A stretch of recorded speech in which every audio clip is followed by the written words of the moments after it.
call.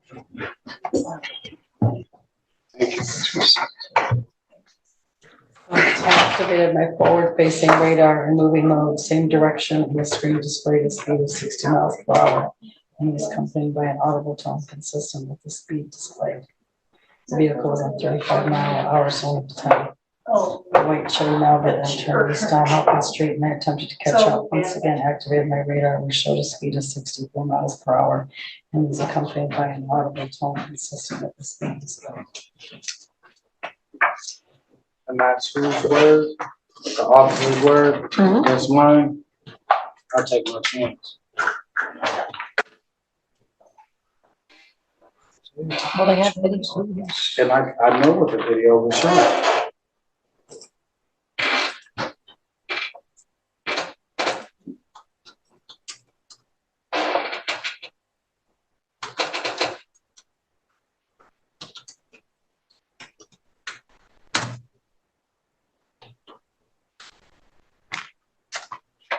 Yeah, and I would also, if you could talk to the judge and see, I would like to send that blood work to my own physician. That is in my rights. I have verified, because I do not believe I was under 0.251. Thank you. We have a little time. It's early in the day. Do you want me to come with you and play the video for him? Would you like to watch the video? Oh, no. No, thank you. Why don't we watch it a little bit, some of it? I don't think any of it, let's turn the record on. He's got to change his mind, and if he wants to believe something he read on the back of a cereal box, and this matter transferred to circuit court as a felony, that makes much less aggravation for me, and Judge Stutzman can deal with it. Thank you for the honor. Let's call the case. This is file 24300FY, People versus Gregory Cusgard. Mr. Cusgard is here with his lawyer, Rhonda Ives. We were here last week for a preliminary examination conference. Allegation is that the defendant was in the city of Three Rivers on February 19th. He was stopped for motor vehicle violations, charged with operating while intoxicated. He's also, and that's a misdemeanor, he's also charged with resisting and obstructing Officer Michael Kendall from the Three Rivers Police Department, who's present here today, in the course of his arrest and processing in this case, including conduct at the Three Rivers Hospital. Ms. Halleck is here in her role as an assistant prosecuting attorney, and your lawyer, Rhonda Ives, is here. My understanding, Ms. Halleck, is the offer was plead to operating while intoxicated, not even high BAC. No, it was actually an impaired, Your Honor. That was offer impaired. And one attempt resisting obstructing. Oh, that's right.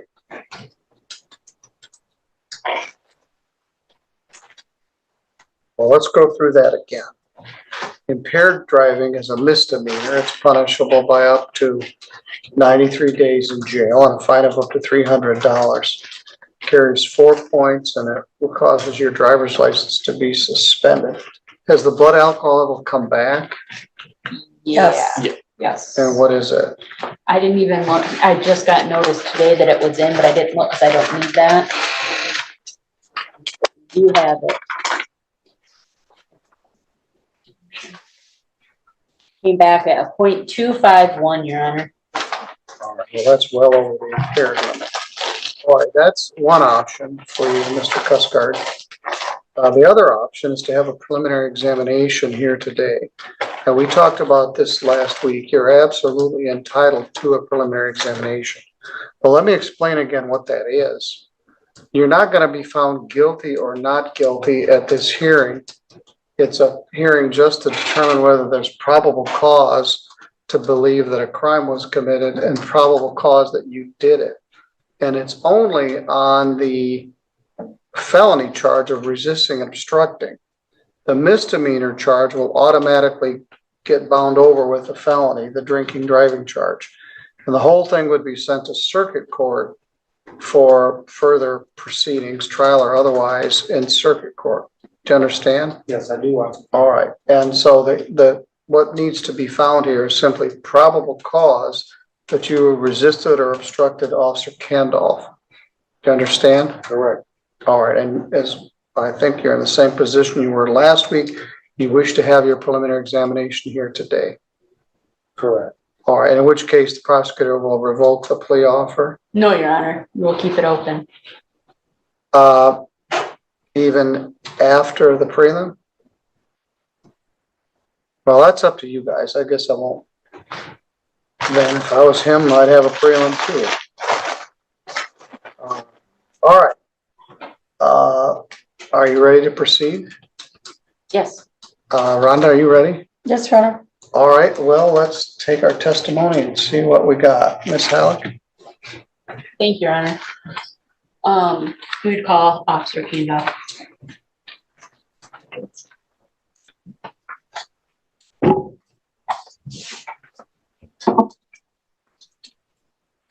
Good afternoon, sir. You swear or affirm any testimony you're about to give here will be true to the best of your knowledge and belief? I do, sir. Thank you. Please have a seat and state your name and spell your first and last name for the recorder. Officer Michael Candolph. It's Kandolf. All right, Ms. Halleck? Officer Candolph, where are you employed? Three Rivers Police Department, ma'am. Okay, and how long have you worked there? Just over 3 years, ma'am. Okay, and on February 19th of this year, did you have the occasion to have contact with, I guess, was there an incident involving the defendant? Yes, ma'am. Okay, and the defendant, have you had contact with him before? Once prior to this, ma'am. Okay, and Mr. His name. I was thinking of his first name. Do you know his? Card. And what is his first name? Gregory, ma'am. Gregory, thank you. And Mr. Cuscard, is he in the courtroom today? Yes, ma'am. Okay, and can you describe him for the court? He is a African-American male wearing Columbia jacket, khakis, and Nike shoes, sir. Ma'am. Okay. We would just ask the record. Thank you. We would I have that same jacket. Yours is bigger than mine. just ask the record to reflect that the officer identified the defendant. It may. And on February 19th of this year, did you have an occasion to come into contact with the defendant? Yes, ma'am. Okay, and what happened on that date? I observed a car traveling southbound on North Main, traveling at what I perceived to be a high rate of speed. I pulled up behind the vehicle and clocked it using moving radar at 60 miles an hour and a 35. I tried to catch up to the vehicle and it turned eastbound on Hoffman. And as I turned the corner, there was the only vehicle around. And I hit it with the radar again. And now it was going 64 and a 25. The vehicle came to a stop at Portage and Hoffman, where I lit it up with my emergency lights and put the spotlight directly on the driver. Okay. And at what point in time did you at some point turn on an audible signal? After it proceeded through the intersection. I believed it was going to be stopped, and as I was about to open my door, it proceeded through the intersection. Okay. And so then you proceeded to follow the vehicle, and did the vehicle at some point come to a stop? Well, I skipped this. Did you turn your siren on? After it went through the intersection at Portage, sir. Okay. What time of day or night was this? I believe it was just past 10 o'clock at night, 2200. I did not review that again. All right, but it was dark out? Yes, sir, it was dark. Okay. Okay. And you did mention also that you had shined your light on the defendant. Did you make contact with him at that point? Eye contact of any type? I saw him look in his rearview mirror. However, I did not make direct contact with him. Okay. And after the intersection, when you turned on the sirens, the audible signal, how long until after that, until he stopped? He went to the intersection at Hoffman and Jefferson, which is M60. He continued, after he made a full stop, he continued eastbound on M60 to Lockport, where he turned up into Lockport, which is the apartment complex. He continued to go all the way back around the apartments until he came to a stop in 2 parking spots right in front of an apartment. Okay. And after that first stop at that first intersection, you turned on you had your lights on and your audible signal on. Yes, ma'am. And he failed to stop. Yes, ma'am. Okay. Once the vehicle did stop, can you explain what happened at that point? I approached the vehicle and ordered him to show me his hands. He continued to fidget with his phone, trying to call somebody. He was smoking a cigarette at the time. He was ignoring my orders to show me his hands, and I ordered him out of the vehicle, which he had the doors locked and the window up, and he refused to get out of the vehicle. Okay. How many times did you have to request, or do you recall how many times you asked or ordered Multiples. I don't recall how many times exactly. Okay, that you ordered him to get out of the vehicle? Multiple times, ma'am. Okay. And when he failed to follow your commands, what happened then? He eventually rolled his window down slightly and said something I didn't understand. I was able to reach through, unlock the door, open it up, and I had to take his seatbelt off and then remove him from the vehicle. Okay. And once he was removed from the vehicle, was it still only you at the scene? It was me up until I believe Officer Chittister got there just as I was escorting him back to my car. Okay. And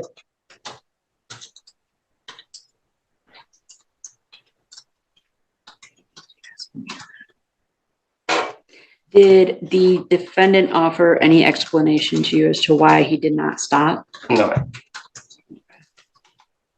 And did the defendant make any statements or admissions with regard to resisting? I don't recall him making any statements about resisting, ma'am. Okay. With regard to, I guess, his demeanor, his behavior, when he exited his vehicle, what did you observe?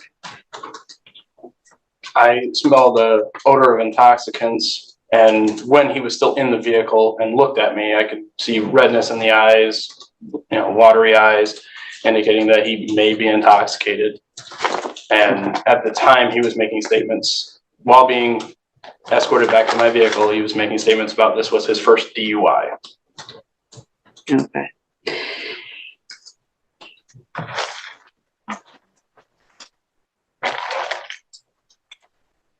Okay, I have no further questions. Are you gonna ask questions about what happened at the hospital, or the RNO is simply going to be? No, Your Honor, I'm not. It's just the RNO is simply going to be the vehicle. Okay, I had that discussion with Mr.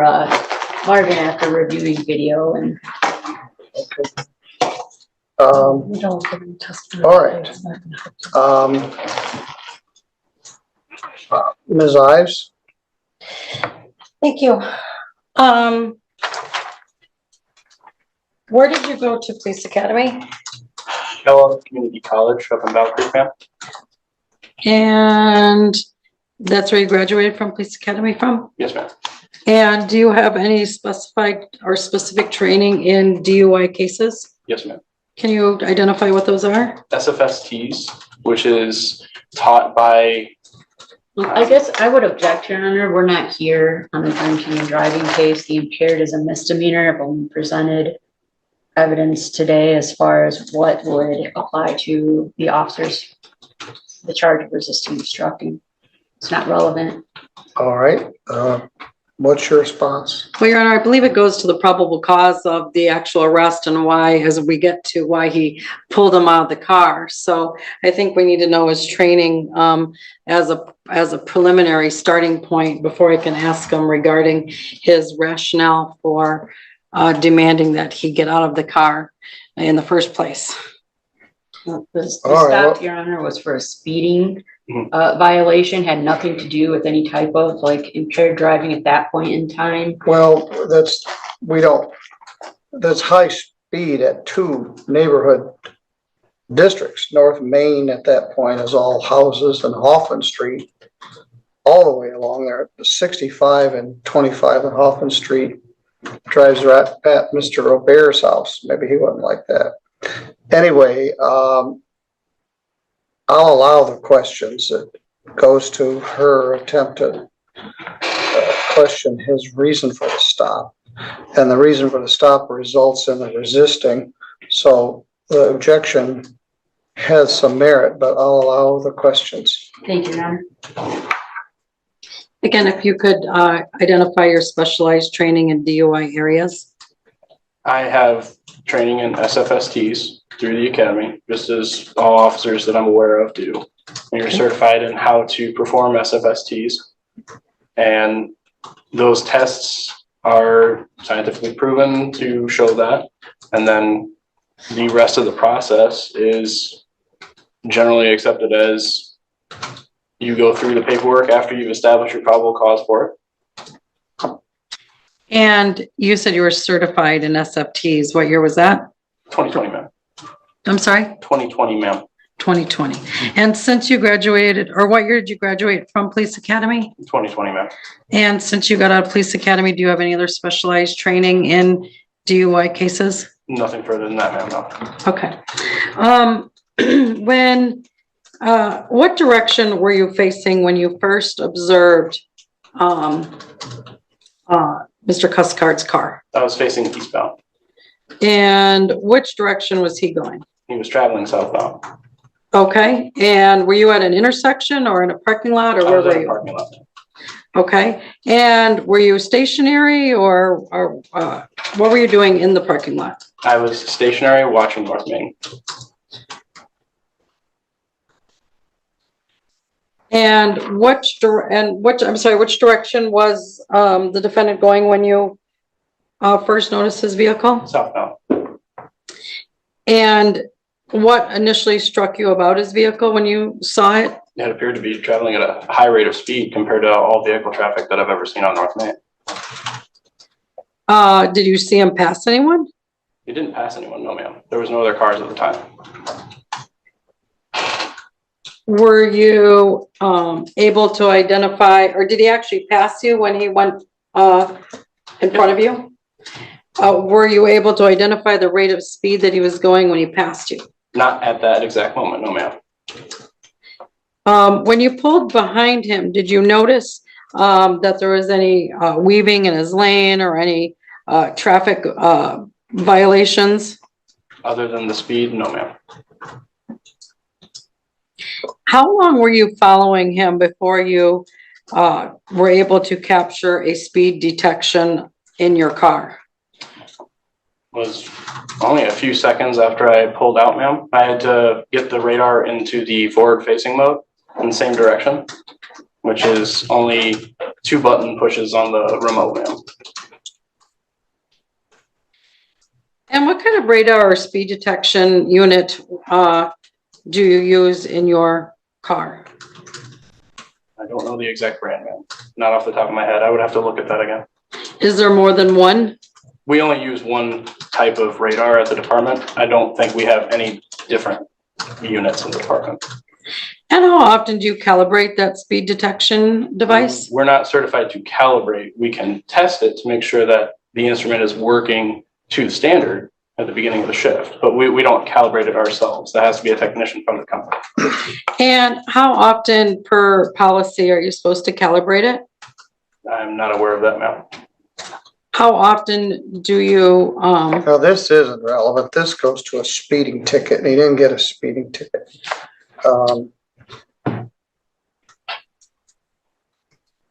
okay, Your Honor. When you initially clocked him on your radar, what did you indicate? What speed was he going? He was doing 60 is what the radar unit displayed, ma'am. And was that before you turned on your signal? Yes, ma'am. That was before I activated lights or signal. And what was the primary reason that you activated your signal? Or Because your, of speeding. Okay. And then at that point, that's when you said you went through the intersection? Yes, ma'am.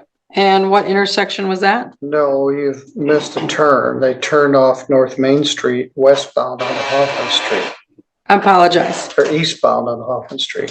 So you turned eastbound on Hoffman Street Yes, ma'am. at that point?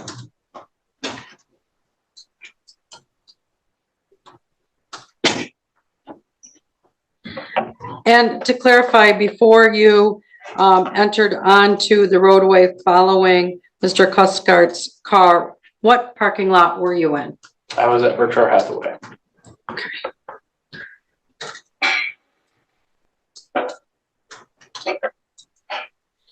And then when you turned eastbound, how far of a distance do you believe you were following Mr. Cuscard's vehicle before you turned on your signal? I believe I made it to.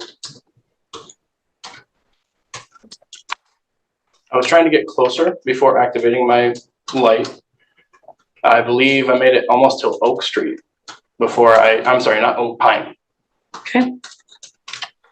And then there was a point in time that you went through an intersection Yes, ma'am. and you thought at some point he was going to pull over. I believed he had stopped at the stop sign on Hoffman and Portage. I believe he was going to be stopped there.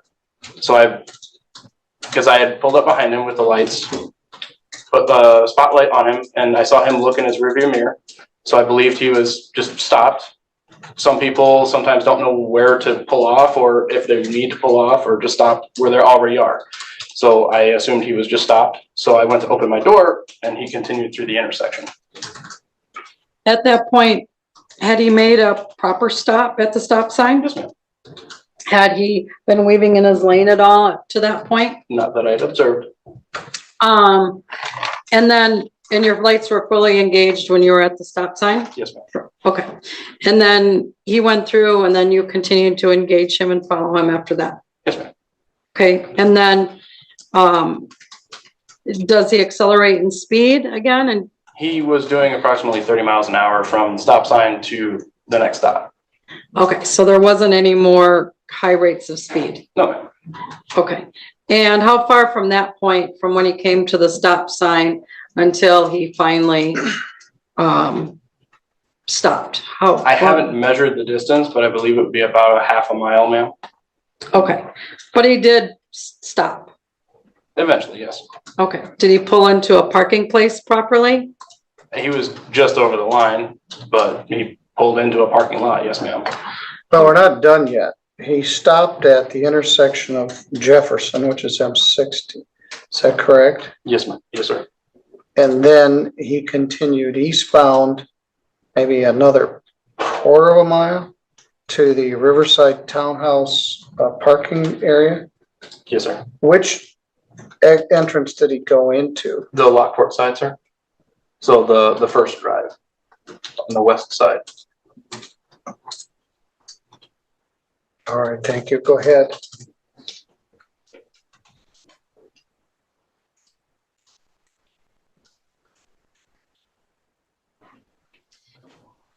At any point in time, did you see Mr. Cuscard's hazard lights on his vehicle? I don't recall that, ma'am.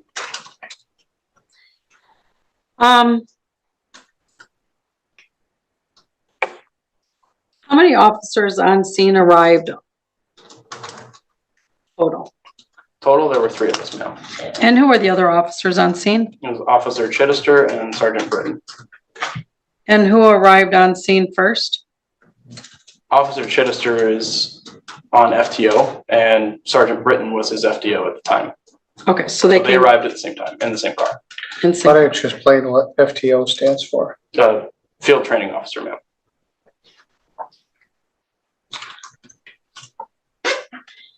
When you approached Mr. Cuscard's vehicle, why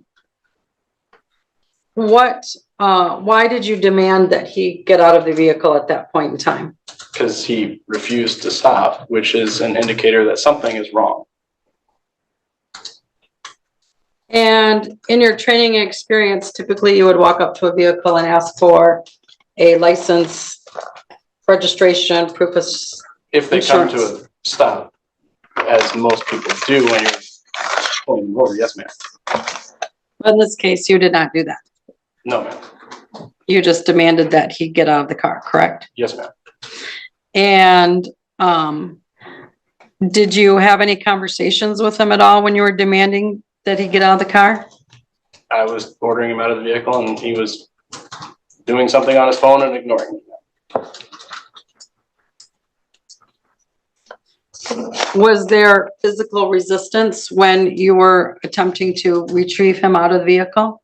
He didn't pull against me, but he did not help himself get out of the vehicle.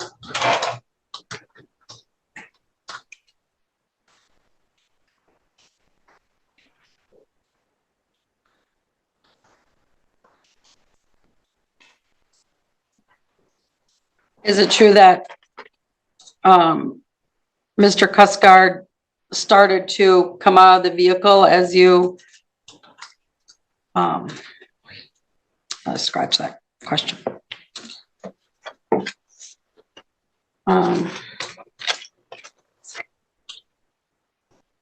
When you first pulled him out of the vehicle, what was the first sign of intoxication that you noticed, or what were the signs of intoxication? Once I understand. pulled him from the vehicle, the first sign was the odor of intoxicants, ma'am.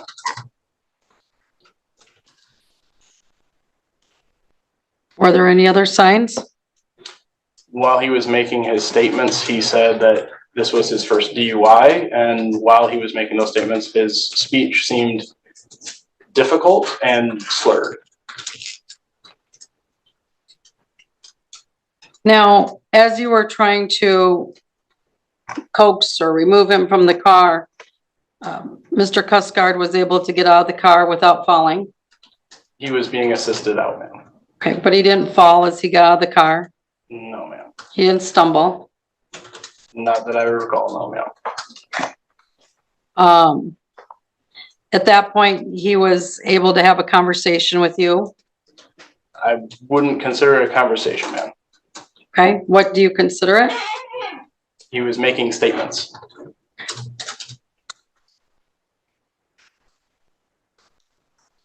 Was he making statements in answer to your questions? At that time, I wasn't asking questions, ma'am. You didn't ask any questions when he got out of the vehicle?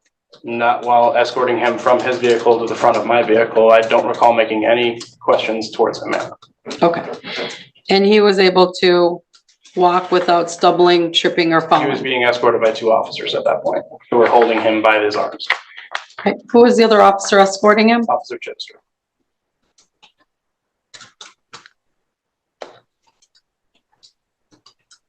At that point, did you ask him to do any field sobriety testing? No, ma'am. Did you give him the opportunity to do any field sobriety testing? No, ma'am. And why is that? Because he kept resisting us. He would not let go of his phone. He would not provide his arms. He would not give us the ability to handcuff him safely. So he had to be placed in handcuffs immediately.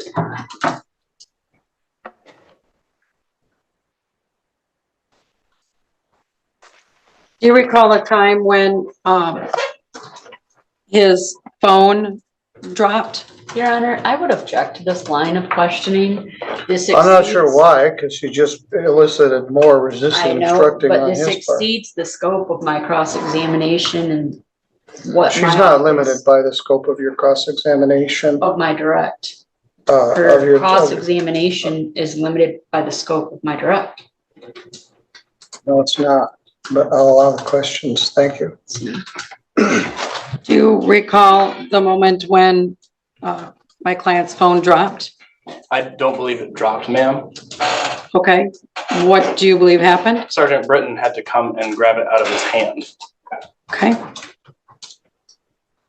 And why did Sergeant Britton grab it out of his hand? Because he heard us ordering him to let go of the phone, and he did not. And my arms were tied with holding his left arm, and Officer Chittister was holding onto his right arm.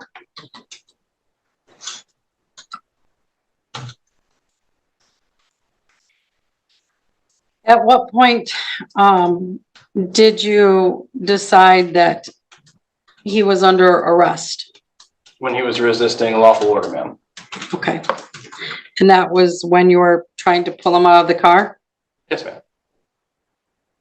The audible signal and the lights indicating that he needed to pull off to the side of the road, using the PA on the vehicle to tell him to stop and pull over.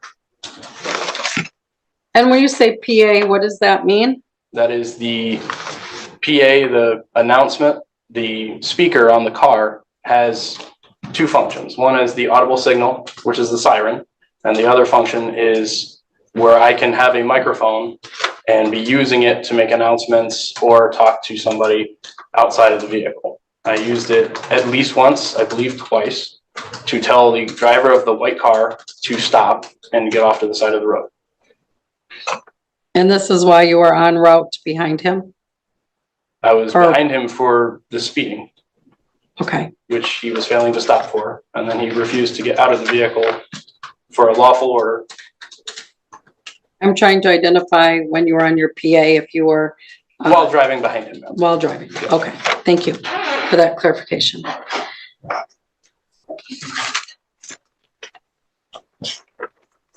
just going to confer with this client for a second.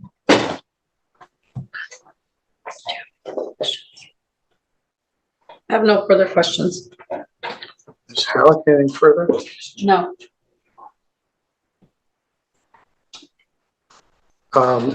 Ms. Ives, any rebuttal?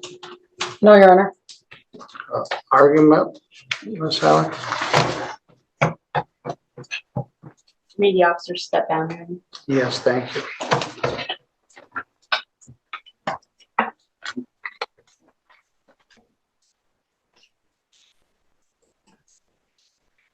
Your Honor, I believe the testimony here today has demonstrated that the defendant in fact committed at least one count, if not more, of resisting and obstructing against Officer Candoff when he refused to exit his vehicle. He was given lawful commands several times according to the testimony, but yet remained in his vehicle. The testimony here today, although not originally on our complaint, does support at least one count of fleeing and eluding in the third degree. He was given several commands out by way of the officer's audible signal. He indicated that he did use his patrol vehicle to announce and ask the defendant to pull over, that the vehicle did continue to proceed through several different neighborhoods and at a speed of at least 60 miles per hour in a zone where it was marked for 35 miles per hour. And we would ask that Your Honor bind over on those two felony counts, fleeing in the third degree, and one count of resisting and obstructing. Thank you. Ms. Ives? Well, Your Honor, I don't believe that the resisting and obstructing charge has been met with regards to the evidence that's been presented. Clearly, there was, I think the court can find evidence that there possibly was fleeing and eluding in this case, but I do not believe that it would warrant a bind over on both counts. Thank you.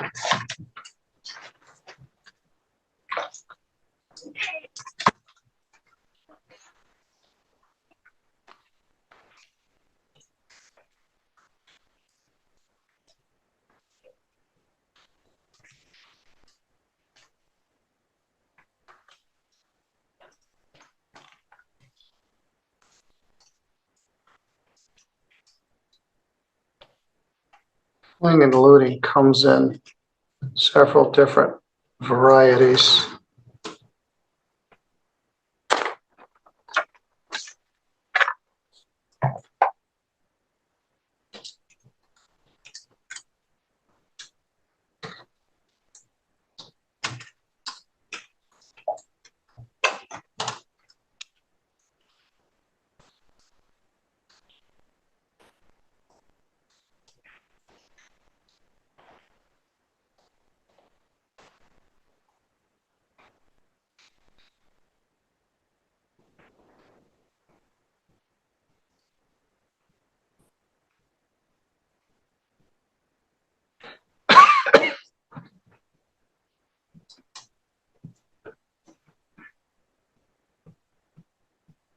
find it.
Oh, it's under police.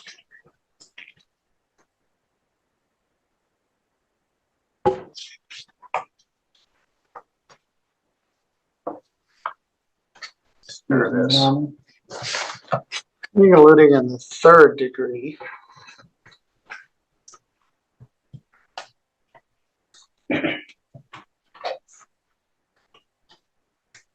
Is that the defendant, the officer was in uniform in a marked vehicle. Defendant was driving a motor vehicle. The officer ordered the defendant to stop his vehicle. The defendant knew of the order. The defendant refused to obey the order by trying to flee or avoid being caught, and the incident resulted in a collision, or some portion of the violation took place in an area where the speed limit was 35 miles per hour or less. We don't actually have any testimony regarding that. Whatever fleeing took place on Hoffman Street from the light, from the stop sign at Portage to, just a minute, to M60, and then down M60 to Lockport parking lot. Part of M60 is 55, and the residential section of Hoffman from North Main to Portage is certainly 25. But I don't remember what the speed limit is from. Your Honor, between Portage and M60 is Stop. 35. Thank you. Proofs are closed. We can ask to reopen them. The testimony was the speed limit was 25. And I don't know what it was at that point, but I don't believe it's over. It's in the city of Three Rivers, so I don't believe it's over 35. So I guess I will allow it. Are you also going to ask to amend the drinking driving charge to high blood alcohol level?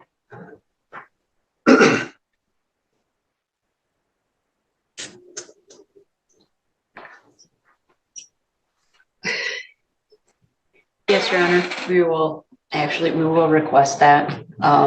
That's a misdemeanor, but they should be put on notice. Right, and I did just get those results in recently, so I had not had time to kind of process that, and I think we will request that. Thank you. All right, I made a finding that the speed limit was not over 35 miles per hour. Knowing that it's in the residential area of Three Rivers. He wasn't going over 35 miles an hour, but it doesn't matter. It matters what the limit is in the area where the refusal to stop was. They're all part and parcel of the same thing. For resisting, so I do find there is sufficient evidence that meets the elements to a standard of probable cause for fleeing, eluding in the third degree. The resisting, obstructing, an officer has different elements. To prove this charge, you must show that the defendant either assaulted, battered, wounded, resisted, obstructed, opposed, or endangered Officer Kendall. Obstruct means the use of threatened use of physical force or a knowing failure to comply with a lawful command. The defendant must have actually resisted by what he said he did, but physical violence is not necessary. Second, the defendant had reason to know or knew that the officer was a police officer. Here he's in a marked patrol car with lights and siren. Third, that the officer gave the defendant a lawful command, was making a lawful arrest, or was otherwise performing a lawful act. This was a traffic stop that turned into arguably a flee and elude, and then he refused to get out of the vehicle. And that meets the standard of probable cause for that charge as well. So the prosecutor can file an amended complaint alleging resisting and obstructing a police officer as count 1, fleeing and eluding in the third degree as count 2, and they have leave to amend the misdemeanor charge to operating with a high blood alcohol level. Bond is set in the amount of $1,000. The defendant has posted his bond. He's been present for every proceeding. And matter is bound over to the circuit court for further proceedings on the amended complaint. Thank you. Thank you.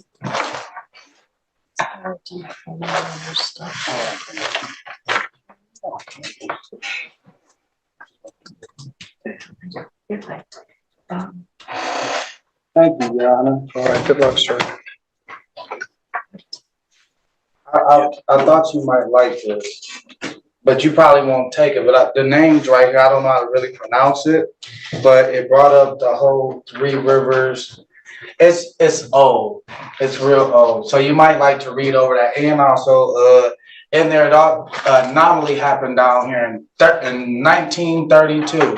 Someone from Three Rivers was able to capture 7 moons and 7 suns aligned.